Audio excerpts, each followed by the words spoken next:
Yan guys, magka-tiles tayo dito. Hindi mo na natin ito ito nang gagawin namin details. Kaya second floor kasi ito. Kailangan kasi siya guys na linisan.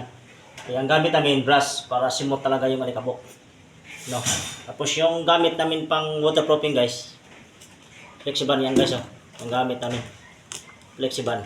Para kasi ito branded kasi ito. Para medyo kapit, maganda ang kapit. Kaya hinahaluan to ng simento guys. Para inigpahid dito. Kapit talaga. Yan. Kaya ngayon guys, linis mo na. Yan ang dami ng alikabok guys yung nakuha. Kailangan kasi ito matanggal. Hindi pwede hindi ito tanggalin. Kasi hindi kakapit yung flexible. Ito mo nang gamit para simot talaga yung mga alikabok.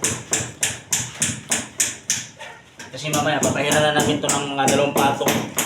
Sureball na namin to kasi mahirap kasi na nakabit mo ng tiles tapos nagtulo si baba. Yun ang pinakamahirap na trabaho. Kasi magbabaklas ka na naman ulit ng tiles. Kailangan mga maganda, pulido pagka lagay ng flexiban. Okay guys, got this.